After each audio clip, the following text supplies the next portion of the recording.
बिस्मिल्लाहिर्रहमानिर्रहीम। Gate IT skills के platform से आप लोगों को खुशामदीद कहता हूँ। इससे प्रीवियस वीडियो में हम लोगों ने ये फॉर्म क्रिएट किया था और इस फॉर्म का असल में मकसद ये है कि यूज़र को हम एक फ़ाइल सेलेक्ट करने की ऑप्शन दे रहे हैं और फिर हम लोग उस फाइल को अपने सर्वर के ऊपर अपलोड करने की ऑप्शन दे रहे हैं। तो आज हम लोग इस फॉर्म के साथ जो PHP का स्क्रिप्ट रिक्वायर्ड है वो लिखना शुरू करते हैं। हमारा असल में टारगेट यही है कि जब फाइल यहाँ से अपलोड हो तो हम लोग उसको अपने इस फोल्डर में मूव करें। हमारा ये फोल्डर हम लोगों ने बनाया हुआ है अपलोड्स के नाम से, ये एम्प्टी है अभी कंप्यूटर में कहीं से भी अगर यूज़र कोई फाइल अपलोड करता है ब्राउज़र पे तो हमारे इस फोल्डर के अंदर वो फाइल हमें रिसीव होगी। ठीक है, तो इसके लिए हम लोग अपना PHP का स्क्रिप्ट लिखना शुरू करते हैं। फाइल को वहाँ पर अपलोड करने के बाद, इस फोल्डर में अपलोड करने के बाद हमारा नेक्स्ट टारगेट ये होगा कि उस फाइल को हम डेटाबेस के अंदर भी सेव करें। ठीक है, तो ये दोनों काम करने के लिए हम लोग PHP का स्क्रिप्ट लिखना शुरू करते हैं और यहाँ पे आके हम लोग सबसे पहले डेटाबेस के साथ कनेक्शन बना लेते हैं। तो कनेक्शन बनाने के लिए हम लोग लिखते हैं MySQL कनेक्ट का फंक्शन और इसके 3 पैरामीटर्स हैं। पहले पैरामीटर में हम होस्ट का नाम लिखते हैं, हमारे होस्ट का नाम है लोकल होस्ट। दूसरे पैरामीटर में हम यूज़र का नाम लिखते हैं, हमारे यूज़र का नाम है रूट। तीसरे पैरामीटर में हम पासवर्ड लिखते हैं। अगर आपने पासवर्ड नहीं लगाया हुआ तो आप ना लिखें, अगर लगाया हुआ है रूट को पासवर्ड तो आप लिख लें। इसके बाद हम डेटाबेस के साथ कनेक्शन बनाने के लिए ये फंक्शन यूज़ करते हैं MySQL select DB और अपने डेटाबेस का नाम यहाँ पे लिखते हैं। मेरे डेटाबेस का नाम है ट्यूटोरियल्स। ओके, जब ये 2 लाइनों के साथ हमारा डेटाबेस के साथ कनेक्शन बन जाएगा तो अब हम लोग ये चेक कर लेते हैं कि क्या ये फॉर्म सबमिट हुआ है, यानी इस बटन पे क्लिक हुआ है जिस बटन का नाम है अपलोड इमेज। तो इसको सेलेक्ट करने के लिए हम लोग यहाँ पर एक इफ़ यूज़ करते हैं, इफ़ इज सेट $_ और उस बटन का नाम जहाँ से हमें फॉर्म रिसीव होने के चांसेस हैं। तो हमारे उस बटन का नाम है, सिंगल कोट्स में लिखेंगे यहाँ पे सबमिट और यहाँ पे आके हम लोग उसकी कोडिंग शुरू करते हैं कि अगर तो फाइल वाकई सबमिट हुई है तो अब नेक्स्ट हम क्या करें। सबसे पहले अगर तो फाइल सबमिट हुई है तो हमें फाइल का नाम रिसीव होना चाहिए। ठीक है, तो फाइल का नाम हम लोग एक लोकल वेरिएबल में सेव करेंगे इमेज नेम के नाम से और उस फाइल का नाम हम जब HTML के फॉर्म से रिसीव करेंगे तो हमें ये ग्लोबल वेरिएबल यूज़ करना पड़ेगा। फाइल्स के नाम से स्क्वायर ब्रैकेट्स के अंदर हम उस एट्रीब्यूट का नाम लिखते हैं जहाँ से हमें ये फाइल रिसीव हो रही है। तो उस एट्रीब्यूट का नाम हमने रखा था इमेज, तो इसको हम लोग यहाँ पे लिख देते हैं। इसके बाद हम लोग स्क्वायर ब्रैकेट्स के अंदर उस एट्रीब्यूट का नाम लिखते हैं जहाँ से हमें ये वैल्यू रिसीव हो रही है। तो उस एट्रीब्यूट का नाम है नेम। ओके, तो ये इतना करने से हमने ये किया कि जो भी फाइल हमें रिसीव हो रही है उसका नाम हम लोग एक वेरिएबल के अंदर स्टोर कर रहे हैं। इसके बाद हम लोग एक टेम्परेरी वेरिएबल बनाते हैं और टेम्परेरी के नाम से एक वेरिएबल बनाते हैं। इसके अंदर भी हम लोग फाइल का नाम ही सेव करेंगे, लेकिन वो नाम सेव करेंगे जो कि हम टेम्परेरी तौर पे होल्ड करके रखते हैं फाइल के साथ। ठीक है, तो यहाँ पर आकर एग्जैक्टली वही लिखते हैं जो हमने ऊपर वाली लाइन में लिखा है, लेकिन साथ में जब ये स्क्वायर ब्रैकेट्स ओपन करेंगे तो यहाँ पे हम लोग एक वर्ड लिखेंगे temp_name। अब ये दोनों लाइनें हमें इसलिए लिखनी पड़ी क्योंकि अभी जो नेक्स्ट मैं आपके सामने फंक्शन यूज़ करने लगा हूँ, इन दोनों लाइनों की ज़रूरत मुझे वहाँ पे पड़ेगी। ठीक है, मुझे इस वेरिएबल की ज़रूरत भी पड़ेगी और मुझे इस वेरिएबल की ज़रूरत भी पड़ेगी।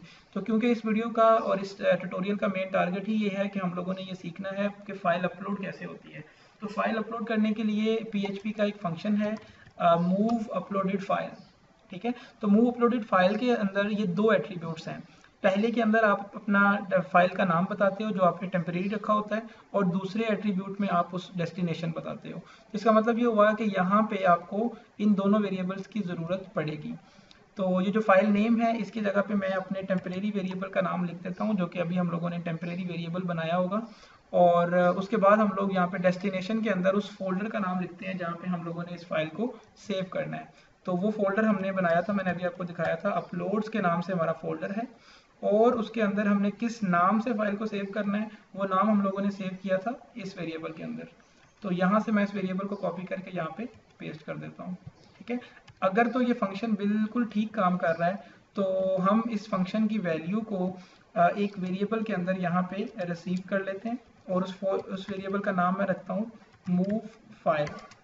ठीक है, अब अगर तो ये वेरिएबल यानी ये फंक्शन बिल्कुल हमारी फाइल को हमारे सर्वर के ऊपर मूव कर रहा है, अपलोड कर रहा है, तो हम चेक कर लेते हैं कि क्या ये फंक्शन वाकई बिल्कुल ठीक काम कर रहा है। तो हम चेक करते हैं इफ़ मूव फाइल, और एको के अंदर आके हम लोग लिखते हैं कि your file is uploaded to server. ठीक है।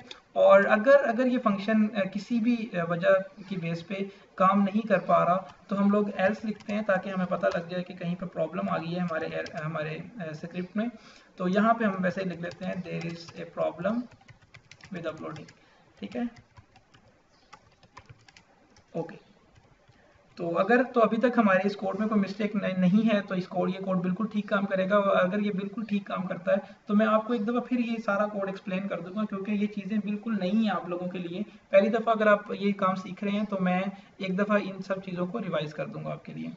तो आते हैं ब्राउज़र पे, रिफ्रेश करते हैं।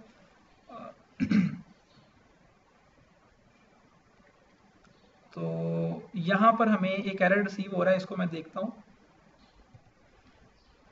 तो ये असल में एरर हमें लाइन नंबर 3 में रिसीव हो रहा है। तो देखें, जल्दी में जब मैंने इसको लोकल होस्ट लिखना था तो ये यहाँ पर मैंने प्रॉब्लम की है, स्पेलिंग मिस्टेक है। इस स्पेलिंग मिस्टेक को मैं ठीक करता हूँ। अब इसको रिफ्रेश करते हैं, तो अब हमारी इस फाइल के अंदर कोई एरर नहीं है।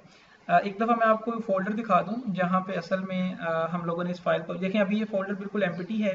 तो अब हम फाइल को जहाँ पे आके सिलेक्ट करते हैं, मैं ये वाली फाइल सेलेक्ट करता हूँ। इस फाइल का नाम है 1.jpg। ठीक है, देखिए 1.jpg आ गया, और मैं अपलोड इमेज पे क्लिक करता हूँ। तो हमें मैसेज मिल रहा है your file is uploaded to server. अब इस फोल्डर में आते हैं, तो ये देखें इस फोल्डर में अब हमारे पास 1.jpg के नाम से एक इमेज मौजूद है। ठीक है, तो इस तरह से हम लोग यूज़र को फ्रंट एंड के ऊपर ऑप्शन देते हैं कि वो फाइल सेलेक्ट करे, और हम PHP के स्क्रिप्ट के थ्रू उस फाइल को अपनी किसी भी डेस्टिनेशन के ऊपर सेव कर सकते हैं।